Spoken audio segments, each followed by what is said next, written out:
দৈনিক রাশিফল সেপ্টেম্বরের 10 তারিখ 2025 বুধবার। আজকে চন্দ্রমা রেবতী নক্ষত্রে থাকবে বৈকাল 4টা 3 মিনিট পর্যন্ত। তারপরে চলে আসবে অশ্বিনী নক্ষত্র, অর্থাৎ রাশি পরিবর্তন করে নেবে, মীন রাশি থেকে চলে আসবে মেষ রাশিতে। তো এরকম হচ্ছে চন্দ্রমার অবস্থান। এছাড়া অন্যান্য গ্রহদের অবস্থান হচ্ছে দেবগুরু বৃহস্পতি মিথুন রাশিতে অবস্থান করছে নিজের নক্ষত্র পুনর্বসু নক্ষত্রে। শুক্রদেব অবস্থান করছে কর্কট রাশিতে অশ্লেষা নক্ষত্রে। সূর্য বুধ কেতু তিনটি গ্রহই অবস্থান করছে সিংহ রাশিতে পূর্বা ফাল্গুনী নক্ষত্রে। মঙ্গল অবস্থান করছে কন্যা রাশিতে চিত্রা নক্ষত্রে। তারপর হচ্ছে রাহু অবস্থান করছে কুম্ভ রাশিতে পূর্বা ভাদ্রপদ নক্ষত্রে। শনি অবস্থান করছে নিজের নক্ষত্র উত্তরা ভাদ্রপদে বক্রী অবস্থায়। তো এই তো হচ্ছে গ্রহদের অবস্থান। তো চন্দ্রমার তো একটা প্রভাব থাকবে, এর সাথে অন্যান্য গ্রহদেরও প্রভাব থাকবে প্রত্যেকটি রাশির উপর। তো আজকে মেষ রাশি থেকে একদম কন্যা রাশি পর্যন্ত বলবো যে কোন দিক থেকে লাভবান, কোন দিক থেকে বিশেষ সাবধান। শরীর স্বাস্থ্য, শিক্ষা, প্রেম ভালোবাসা, দাম্পত্য জীবন, কর্ম এবং ভাগ্য সমস্ত কিছু তুলে ধরবো। তার সাথে বলবো কোন উপাচার করবে। তো যাই হোক, অনুষ্ঠানটি শুরু করার আগে সমস্ত দর্শক বন্ধুদের নমস্কার জানাচ্ছি। তার সাথে বলবো যারা বহুদিন ধরে অনুষ্ঠান দেখছেন এখনও পর্যন্ত সাবস্ক্রাইব করেননি, অবশ্যই সাবস্ক্রাইব করবেন। এই চ্যানেলের সঙ্গে থাকুন, জ্যোতিষীয় সম্পর্কিত অনেক তথ্য জানতে পারবেন। এবং তার সাথে বলবো আমি কোনো রকমভাবে কোনো দর্শক বন্ধুকে বিভ্রান্ত করছি না, এটা গ্রহের গোচরের উপরই আলোচনা করা হচ্ছে, কারো কোনো রকম ব্যক্তিগত কুষ্টি ধরে আলোচনা নয় এবং চন্দ্র রাশি অনুসারে বলা হচ্ছে। সবার প্রথম বলবো মেষ রাশি। মেষ রাশির ক্ষেত্রে চন্দ্রমা 4টা 3 পর্যন্ত বৈকাল থাকবে হচ্ছে মীন রাশিতে থাকবে, তারপরে তো রাশির উপর চলে আসবে। তো মেষ রাশির অধিপতি মঙ্গলের সাথে শনির সমসপ্তম যোগ রয়েছে এবং চন্দ্রমার পর মঙ্গলেরও দৃষ্টি থাকছে, সপ্তম দৃষ্টি থাকবে। তারপর আবার যখন চন্দ্রমা রাশি পরিবর্তন করবে সেই চন্দ্রমার উপরও কিন্তু দৃষ্টি থাকছে মঙ্গলের।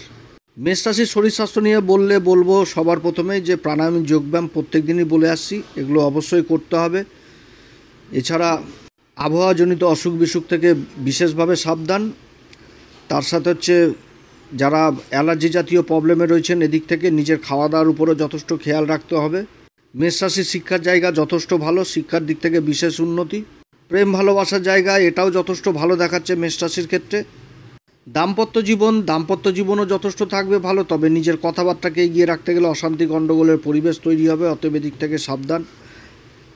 মেষ রাশির কর্ম আর ভাগ্য নিয়ে যদি বলি, কর্মভাগ্য যথেষ্ট ভালো থাকবে।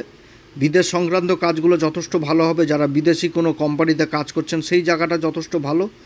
বৈকালের পর থেকে নিজের কর্মের জায়গাটাও যথেষ্ট ভালো থাকবে, তবে সংঘর্ষ অবশ্যই থাকবে। সংঘর্ষের মধ্যে সফলতা, শনি মঙ্গল সমসপ্তম যোগ, সংঘর্ষ অবশ্যই থাকবে। 7.5 চলছে।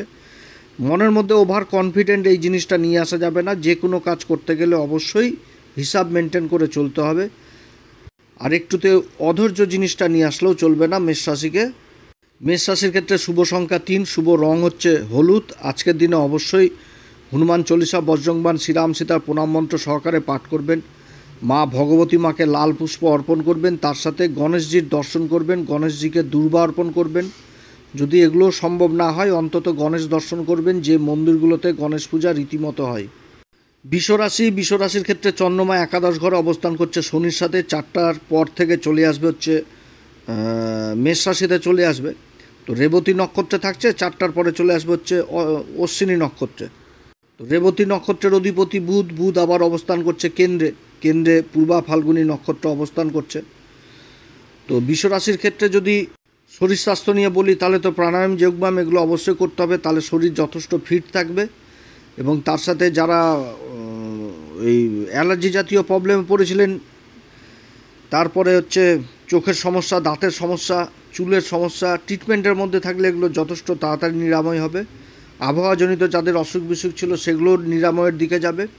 তো শরীর স্বাস্থ্য এরকম, তবে নিজের খাওয়া দাওয়ার দিকে যথেষ্ট খেয়াল রাখতে হবে বিশ্বরাশিকে। বাইরের ফাস্টফুড থেকে সাবধান। শিক্ষার জায়গাটাও যথেষ্ট ভালো দেখাচ্ছে। শিক্ষার জায়গাতে যারা ইঞ্জিনিয়ারিং নিয়ে পড়াশোনা করছেন তাদের জন্য যথেষ্ট ভালো। প্রেম ভালোবাসার জায়গা অতটা ভালো না। প্রেম ভালোবাসার জায়গাতে একটু ইগো প্রবলেম থাকবে, এদিক থেকে সাবধান। সন্তানের জেদ রক্ষা করতে পিতামাতাদের একটু টাকা পয়সাও খরচাপাতি হবে। বিবাহিত জীবন জায়গাটাও অতটা ভালো নয়, তবে আনন্দ ফুর্তি থাকবে, তার মধ্যে জীবনসাথীর শরীর স্বাস্থ্যের দিকে যথেষ্ট খেয়াল রাখতে হবে। বিশ্বরাশির কর্ম এবং ভাগ্য নিয়ে যদি বলি, কর্মভাগ্যের জায়গাটা আছে, তবে বিদেশ সংক্রান্ত কাজগুলো যথেষ্ট ভালো হবে। যারা বিদেশি কোম্পানিতে কাজের চেষ্টা করছেন বা বিদেশি কোনো কোম্পানিতে যোগ দিচ্ছেন বা ইম্পোর্ট এক্সপোর্টের কাজের সাথে যুক্ত রয়েছেন, সেই কাজগুলো বৃষরাশির যথেষ্ট ভালো হবে। যোগাযোগ ব্যবস্থাও হবে, আমদানিতে যথেষ্ট বৃদ্ধি পাবে যারা ব্যবসায়িক মানুষ। বৃষরাশির ক্ষেত্রে শুভ সংখ্যা হচ্ছে 6, শুভ রং হচ্ছে হালকা সবুজ। আজকের দিনে অবশ্যই হনুমান চল্লিশা, বজরংবাণ, শ্রীরাম সীতার প্রণাম মন্ত্র সহকারে পাঠ করবেন, গণেশজির দর্শন করবেন, ওং গান গণপতি নম এই মন্ত্র উচ্চারণ করবেন, তার সাথে গণেশজিকে দুর্বা অর্পণ করবেন। যদি এগুলো সম্ভব না হয় তাহলে যে সমস্ত মন্দিরে রীতিমতো গণেশ পূজা হয় সেই সমস্ত মন্দিরে গণেশ দর্শন করবেন, যথেষ্ট ভালো। মিথুন রাশির ক্ষেত্রে চন্দ্রমা অবস্থান করবে রেবতী নক্ষত্রে, কর্মের ঘরে, শনির সাথে জুতি। তারপরে তো 4টা 3-এ চলে যাবে একদম লাভের ঘরে, অশ্বিনী নক্ষত্রে চলে যাবে। তো অশ্বিনী নক্ষত্রের অধিপতি কেতু, তো রাশির অধিপতি বুধ আবার ওই কেতুর সাথে পূর্বা ফাল্গুনিতে জুতি তৈরি করেছে এবং সাথে সূর্যদেব রয়েছে। তো সেটা 3য় ঘর, সিংহ রাশিতেই জুতিটা তৈরি হয়েছে, রাশির উপর দেবগুরু বৃহস্পতির অবস্থান। তো মিথুন রাশির ক্ষেত্রে শরীর স্বাস্থ্য নিয়ে বললে সবার প্রথমেই বলবো যে প্রাণায়াম যোগব্যায়াম যত করবে তত শরীর তত ফিট থাকবে। তবে স্কিন জাতীয় যাদের প্রবলেম রয়েছে এগুলো ওষুধ ট্রিটমেন্টের মধ্যে থাকলে দ্রুত নিরাময় হবে। এবং তার সাথে বলবো আবহাওয়াজনিত অসুখ বিসুখ হওয়ার সম্ভাবনা থাকছে, অতএব দিক থেকে সাবধান। জ্বর, সর্দি, কাশি, কফজনিত সমস্যা এগুলো হওয়ার সম্ভাবনা থাকবে। শিক্ষার জায়গাটা যথেষ্ট ভালো, মিথুন রাশির শিক্ষার জায়গাটা যথেষ্ট ভালো দেখাচ্ছে। উচ্চ শিক্ষার্থীদের জন্য যথেষ্ট ভালো সময়। প্রেম ভালোবাসার জায়গাটাও যথেষ্ট ভালো এই মিথুন রাশির। দাম্পত্য জীবনেও একটা খুশির আবহাওয়া থাকবে। কর্ম এবং ভাগ্য নিয়ে যদি বলি, কর্মভাগ্যের জায়গাটাও যথেষ্ট ভালো দেখাচ্ছে। তবে যে কোনো কাজ মুখের কথাতে করলে হবে না, কাগজপত্র অবশ্যই ব্যবহার করতে হবে। কারণ কর্মের ঘরে চন্দ্রমা অবস্থান করছে এবং চন্দ্রমা চলে যাবে হচ্ছে 4টার পরে, আবার চলে যাবে হচ্ছে অশ্বিনী নক্ষত্রে লাভের ঘরে। তো চন্দ্রমা যে রেবতী নক্ষত্র অবস্থান করছে আবার অশ্বিনী নক্ষত্র অবস্থান করছে, দুইটির অধিপতিই হচ্ছে বুধ এবং তার সাথে কেতু। অতএব বুধ আর কেতু কিন্তু ওই ডকুমেন্টেন্সি কাগজপত্রের ঘরেই অবস্থান করছে। তো যাই হোক, যে কোনো কাজ যেখানটাতে কাগজপত্রের ব্যবহার প্রয়োজন রয়েছে অবশ্যই ব্যবহার করা উচিত এই মিথুন রাশিকে। যারা ব্যবসায়িক মানুষ তাদের আমদানিতে যথেষ্ট বৃদ্ধি পাবে। মিথুন রাশির ক্ষেত্রে শুভ সংখ্যা হচ্ছে 6, শুভ রং হচ্ছে হালকা সবুজ। আজকের দিনে অবশ্যই হনুমান চল্লিশা, বজরংবাণ, শ্রীরাম সীতার প্রণাম মন্ত্র সহকারে পাঠ করবেন, গণেশজির দর্শন করবেন, গণেশজিকে দুর্বা অর্পণ করবেন। এবং যে মন্দিরগুলোতে রীতিমতো গণেশ পূজা হয় সেই মন্দিরগুলোতে গণেশ দর্শন করবেন।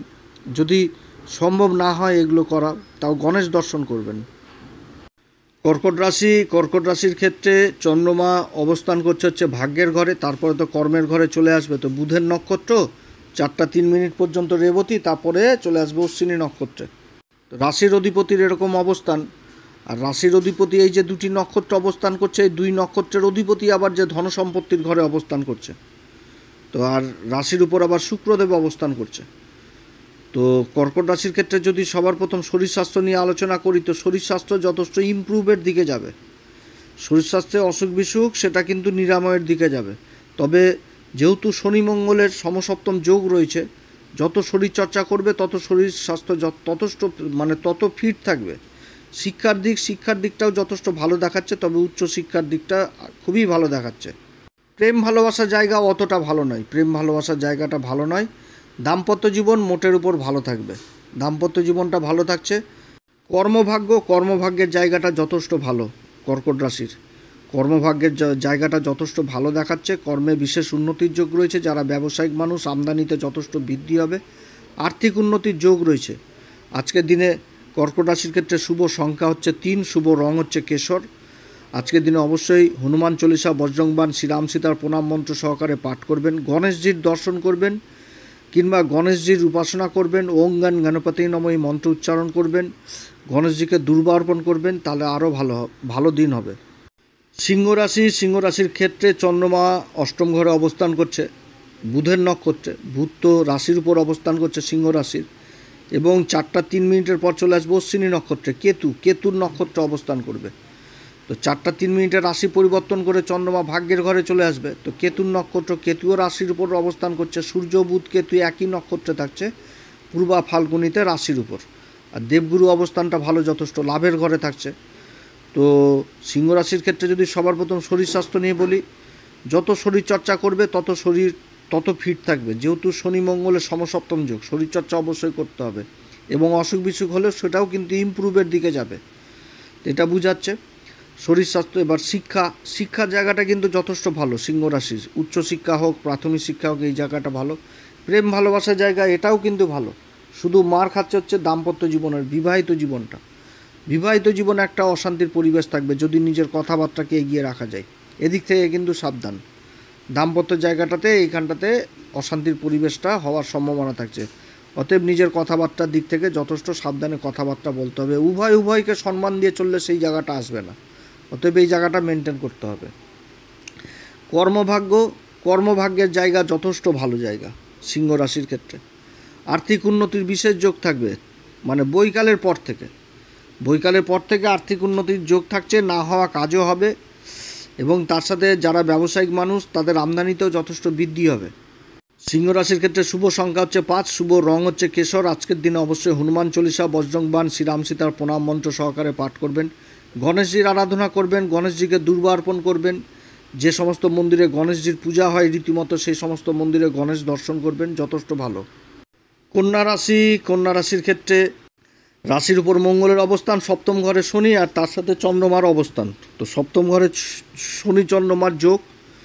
তো চন্দ্রমা তো থাকছে হচ্ছে রেবতী নক্ষত্রে, বুধের নক্ষত্রে বৈকাল 4টা পর্যন্ত। তারপরে চলে আসবে অশ্বিনী নক্ষত্রে, অষ্টম ঘরে চলে যাবে চন্দ্রমা মেষ রাশিতে। আর দেবগুরু বৃহস্পতি কর্মের ঘরে আর শুক্রদেব লাভের ঘরে অবস্থান করছে। তো যাই হোক, কন্যা রাশির ক্ষেত্রে যদি শরীর স্বাস্থ্য নিয়ে সবার প্রথম বলি, শরীর স্বাস্থ্যে ইমপ্রুভ দেখাচ্ছে। তবে যেহেতু শনি মঙ্গলের সমসপ্তম যোগ, যত শরীরচর্চা করবে তত শরীর স্বাস্থ্য তত ফিট থাকবে। তবে শারীরিক যদি কোনো প্রবলেম থাকে সেটা ইমপ্রুভের দিকে যাবে। শিক্ষার জায়গা যথেষ্ট ভালো। শিক্ষার জায়গাটা ভালো, প্রেম ভালোবাসার জায়গাটাও যথেষ্ট ভালো দেখাচ্ছে বৈকালের পর থেকে, খুবই ভালো অবস্থান। এবং দাম্পত্য জীবন এই জায়গাটাতেই মার খেয়ে গেছে এই কন্যা রাশি। দাম্পত্য জীবনের জায়গাটাতে যদি নিজের কথাবার্তা এগিয়ে রাখতে যায় তাহলে অশান্তি গণ্ডগোলের সম্মুখীন হতে হবে। উভয়কে সম্মান দিয়ে উভয়ের সাথে পরামর্শ বা আলাপ আলোচনা করেই এগোতে হবে কন্যা রাশিকে। কর্মভাগ্য কন্যা রাশির যথেষ্ট ভালো। কন্যা রাশির বিদেশ সংক্রান্ত কাজগুলো যথেষ্ট ভালো হবে। কর্মের জায়গাটাতে বিশেষ উন্নতির যোগ থাকছে। না হওয়া কাজগুলো হবে, যেগুলো বহুদিন ধরে আটকে ছিল সেই কাজগুলো উদ্ধার হওয়ার সম্ভাবনা থাকছে। যারা ব্যবসায়িক মানুষ তাদের আমদানিতে যথেষ্ট বৃদ্ধি থাকছে। কন্যা রাশির ক্ষেত্রে শুভ সংখ্যা হচ্ছে 3, শুভ রং হচ্ছে সাদা। আজকের দিন অবশ্যই হনুমান চল্লিশা, বজরংবাণ, শ্রীরাম সীতার প্রণাম মন্ত্র সহকারে পাঠ করবেন। এছাড়া গণেশজির উপাসনা করবেন, গণেশ দর্শন করবেন, দুর্বা গণেশজিকে অর্পণ করবেন, তাহলে যথেষ্ট ভালো ফল পাওয়া যাবে। আপনারা সবাই ভালো থাকেন। এরপরে আবার আসবে একটি নতুন পর্ব নিয়ে। আমাদের এই AstroSM বাংলা নিউজ চ্যানেলকে অবশ্যই সাবস্ক্রাইব করবেন। নমস্কার, ধন্যবাদ।